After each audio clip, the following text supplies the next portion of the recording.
Senador Panfilo Ping Lacson ang tinatawag niyang alok na ceasefire kasunod ng kanyang mga alegasyon ng irregularidad sa ilang infrastructure projects sa Taguig City.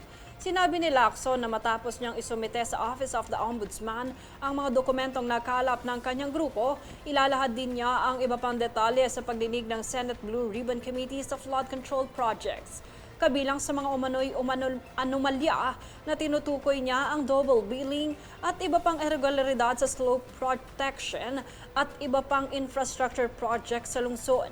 Iginit din ni Lacson na nanatili siyang nakatuon sa pagtatanggol sa kanyang integridad matapos questionin umano ni dating Senate President Alan Peter Cayetano ang pagtaas ng kanyang net worth. Sinabi ni Lacson na lehitimo niyang kinita ang kanyang yaman mula sa negosyo noong 3 taon siyang wala sa Senado at patuloy niyang haharapin ang mga alegasyon batay sa mga dokumento at ebidensyang maaari niyang iharap sa mga kinaukulang institusyon. Iginit naman ni House Speaker Faustino Bajidi III na layunin ng bagong Kongreso na mas papalapit ang mga mamamayan upang matukoy ang mga panukalang batas na tutugon sa kanilang mga pangunahing pangangailangan. Sa kanyang talumpati, sinabi ni Speaker D na inilalapit ng Kamara sa Luzon, Visayas at Mindanao ang mga talakayan sa mahalagang panukala, kabilang ang Anti-Political Dynasty Bill. Binigyan din niya ang pagkakaiba ng mga national concern at local o parochial concern kung saan kabilang sa mga lokal na usapin ang conversion ng provincial roads at pagtatatag o pag-upgrade ng mga paaralan. Samantala, kabilang sa mga pambansang panukalang binanggit niya ang anti-fake news, anti-disinformation at mga hakbang para maprotektahan ang mga kabataan at publiko laban sa maling impormasyon.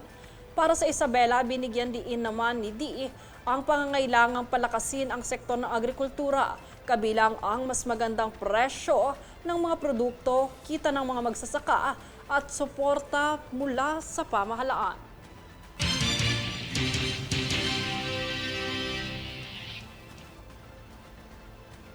Sa iba pang balita, formal nang inihain ng Pilipinas sa United Nations ang pagtatanggol sa ating karapatan at teritoryo sa West Philippine Sea. Kasabay ito ng matibay na paninindigan ng pamahalaan para sa kapayapaan at kaunlaran. Ang detalye tunghayan sa ulat na ito. Ipinagtibay ng pamahalaan ang matatag na paninindigan at pagpapahayag ng bansa sa soberanya sa West Philippine Sea sa gitna ng nagpapatuloy na hamon sa teritoryo. Binigyan din ni Chairman Emeritus Dr. Jose Antonio Goitia ng iba't ibang alyansa na ang tagumpay sa Arbitral Award ay patunay ng matatag na hakbang ng administrasyon sa pagtatanggol sa pambansang interes. Kasabay nito, kinilala ang mahalagang papel ng sandatahang lakas ng Pilipinas at Philippine Coast Guard sa pagbabantay sa mga mangingisda at teritoryo ng karagatan. Ayon pa kay Goitia, nag-iwan ng matinding marka sa sambayanan ang pahayag ng Pangulo na kailanman ay hindi susuko ang mga Pilipino sa pagtatanggol sa dangal at soberanya ng bansa. Aniya, sa pamamagitan ng pagkakaisa para sa ekonomiya, tapat na pamamahala at matibay na pandaigdigang patakaran ay pinatutunayan ng bansa na magkakaugnay ang kaunlaran at ang ganap na pagtatanggol sa mga teritoryo nito. Kamakailang formal nang isinumite at iniharap ng Pilipinas ang claim para sa Extended Continental Shelf sa harap ng United Nations Commission on the Limits of the Continental Shelf o CLCS sa New York.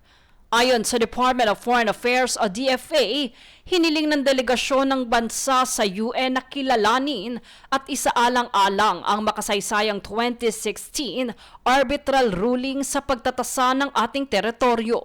Matatandaang pinagtibay rin sa SONA ni Pangulong Ferdinand Marcos Jr. na ang pagtatanggol sa ating mga karapatan ay nakasalalay sa may prinsipyong diplomasya at pandaigdigang batas.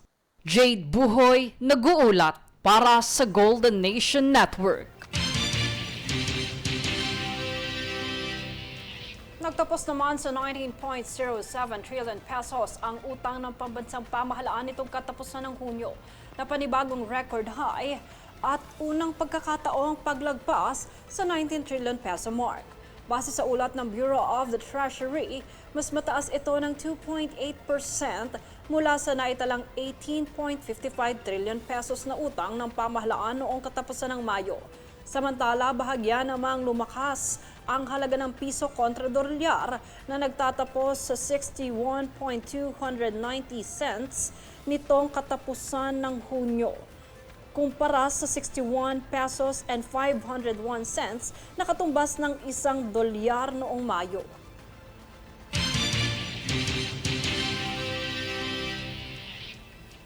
Manatiling nakatutok para sa higit pang mga balita sa pagbabalik ng News Force.